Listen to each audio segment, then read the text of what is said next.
आपके यहाँ कश्मीर में यूनिवर्सिटी जो है एग्रीकल्चर की, जो आसपास यूनिवर्सिटीज़ हैं या कृषि विज्ञान केंद्र वाले हैं KVK जिसको कहते हैं, वहाँ के वैज्ञानिक लोगों से आप बातचीत कीजिए। नमस्कार किसान भाइयों, इस समय हम कश्मीर में हैं। आप जान सकते हैं, आप देख सकते हैं हमारे पीछे के पहाड़, और इस समय हम कुछ किसानों के साथ खड़े हैं। तो आइए हम चर्चा करते हैं। आज की तारीख की अगर हम बात कर लें, आज की तारीख हो गई है 5 अगस्त 2022 और हमारे साथ हैं शेविर अहमद और अल्फाज अहमद। शेविर अहमद जो हैं, ये आप कहाँ से हैं शेविर अहमद जी? जी मैं डिस्ट्रिक्ट गांधरबल से हूँ। ये जिला गांधरबल, डिस्ट्रिक्ट गांधरबल सोनमार्ग में है, कश्मीर में। और ये जो है, आप कहाँ से हैं सर? जम्मू के रहने। ये डिस्ट्रिक्ट राजौरी जम्मू के रहने वाले हैं।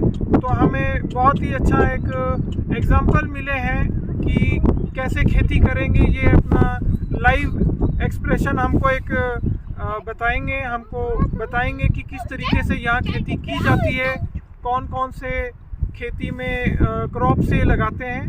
तो चलिए आइए हम इनसे बात करते हैं। हमको ये बताइए, आप कौन कौन सी किस्में लगाते हैं, कौन कौन सी तरह तरह की खेती होती है यहाँ कश्मीर में आपके? जी सर, यहाँ मक्की की खेती होती है, मक्की लगाते हैं हम लोग। अच्छा, तो जी सर, जी मक्की लगाते हैं और उसके बाद जनाब हम लगाते हैं चावल की, धनिया की ज़मीन होती है, धान की ज़मीन। अच्छा। उसमें लगाते हैं चावल, कश्मीरी चावल लगाते हैं। अच्छा, इन्होंने बताया कि यहाँ कश्मीर में सोनमार्ग की खासकर, क्योंकि हम जब आ रहे थे बाई रोड तो श्रीनगर में बहुत ही हमने धान देखा है और लोगों ने वही ट्रेडिशनल रुपाई वाला जो तरीका है उस तरीके से लगाते हैं। तो उसमें हमने जब इनसे पूछा है, इन्होंने बोला यहाँ मक्की और धान खूब लगता है। मक्की और धान के अलावा और क्या क्या फसल लगती है यहाँ? बाकी तो सर यहाँ मतलब पेड़ होते हैं, अखरोट होते हैं। अच्छा। और सेब होती है। सेब, पेड़ और अखरोट। हाँ, और चरी होती है। चरी जी, नाशपाती होती है। अच्छा, सेब, अखरोट, नाशपाती, ये सारी चीज़ें भी ये लगाते हैं यहाँ पे। तो इसमें हमने पूछा है इनसे कि चावल में कौन सी खासकर किस्म ये लगाते हैं। तो इन्होंने बताया है कि श्रीनगर में जो लोकल वैरायटी है वह कितने दिन की वैरायटी है? वो सर मानो क्या नाम है उस वैरायटी का?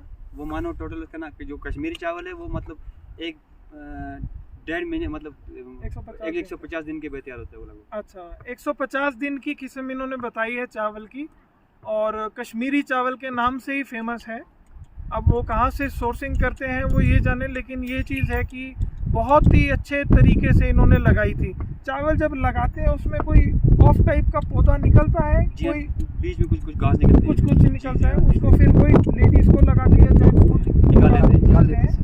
ठीक है, वही तरीका है। और कितना पैदावारी लगभग निकलता है इसका? ये तो सर चावल नहीं निकलता होगा थोड़ा? जी, थोड़ा चावल कम में निकलते हैं। और यहाँ मतलब राजमा लगाते हैं, दाल लगाते हैं, दाल और राजमा लगाते हैं यहाँ पे। और कश्मीर में राजमा भी लग रहा है आज की डेट में, दाल भी लग रही है, चावल भी लग रहा है, और उधर से उन्होंने मक्का भी बताया है। कहीं ना कहीं ये इंटरक्रॉपिंग भी कर सकते हैं। तो मैं इनको बधाई देता हूँ कि आप बहुत अच्छी खेती कर रहे हैं। इन्होंने यहाँ पे घोड़ों का प्रोफेशन है, घोड़े टूरिस्ट लोगों को घोड़े पे ये सवारी करवाते हैं। वो एक एक्स्ट्रा साइड बिजनेस है। तो उनके लिए चारे के लिए भी ये चारा भी लगाते हैं। तो बहुत अच्छी बात है। इसमें लगभग कश्मीर में कितने किसान होंगे जो नए तरीके से लगाना चाहते हैं या लगाते हैं खेती? ये कितने होंगे जो पुराने तरीके से ही लगाते हैं? जी सर, बहुत लोग पुराने तरीके से जो लगाते हैं। सर हज़ारों की तादाद। ठीक है। और आप क्या लगाते हैं सर? जम्मू में आपके हमने देखा था जम्मू में धान कम ही लगी थी। हालांकि जम्मू के आगे श्रीनगर में और जम्मू से पहले धान काफी लगी है। बिल्कुल लगी रहती है। जम्मू में क्या लगता है? सर धान भी लगती है। अच्छा, मक्की। अच्छा, लोकल जो आप वही बेच लेते हैं? हम वही। अच्छा, आप राजमा मक्की वगैरह कैसे फिर बेचते हैं? लोकली बेच देते हैं मार्केट में? जी सर, वो लोकली होती है। वो जो लगभग राजमा है वो मेरे 500 रुपये में ट्रक है, 5 kg। 100 रुपये में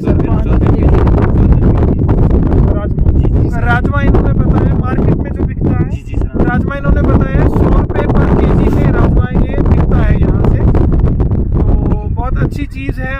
सीखने को मिला है कि किस तरीके से ये नई नई क्रॉप्स यहाँ पे लगाते हैं। यहाँ का जबकि वेदर कंडीशन की अगर हम आपको बात बताएं तो लगभग 6-6 फुट की बर्फ रहती है यहाँ पे। जी सर। या सारे hotel tourism completely shut down हो जाता है कुछ महीनों के लिए।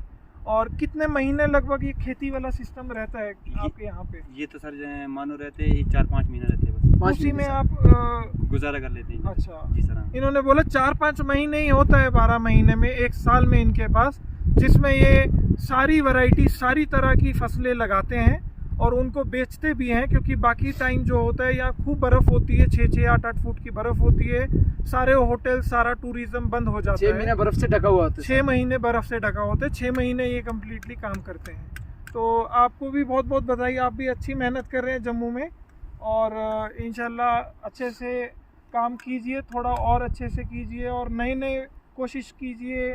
आपके यहाँ कश्मीर में यूनिवर्सिटी जो है एग्रीकल्चर की, मक्के की नई वैरायटी कोई हो या धान की कोई नई किस्म हो या राजमा की कोई नई किस्म हो, जो आसपास यूनिवर्सिटीज़ हैं या कृषि विज्ञान केंद्र वाले हैं, KVK जिसको कहते हैं, वहाँ के वैज्ञानिक लोगों से आप बातचीत कीजिए और उनसे आप नए नए बीज किस तरीके से आप ले सकते हैं, कहाँ से प्राप्त कर सकते हैं नए बीज, किसी भी फसल का हो, जो फसलें आपके यहाँ लगती हैं, हाँ उनके नए बीज को आप लगा के वो एक्सपेरिमेंट के तौर पे ज़रूर लगाइए साइड में थोड़ा सा, ताकि आपको फ़र्क दिखे कि पैदावारी हो सकता है नए वाले बीज की ज़्यादा पैदावारी आने की हमको आशंका लगती है कि नए बीज के जो पैदावारी होगी वो ज़्यादा निकलेगी। तो इसी के साथ हम इन दोनों भैया का शुक्रिया करते हैं हमारे साथ टाइम देने के लिए और आप सबको भी बहुत बहुत ढेर सारी शुभकामनाएं। आप भी बहुत अच्छी से मेहनत कर रहे हैं। इस समय धान का सीज़न चल रहा है हमारे हरियाणा और पंजाब में और यूपी में, तो आप सब भी बहुत ध्यान रखें। मौसम का भी आपको मालूम है, थोड़ा बीच बीच में बारिश हो रहा है काफ़ी, तो उसमें कैसे दवाई डालना है आप हमको संपर्क भी कर सकते हैं। सबको ढेर सारी शुभकामनाएं। नमस्कार।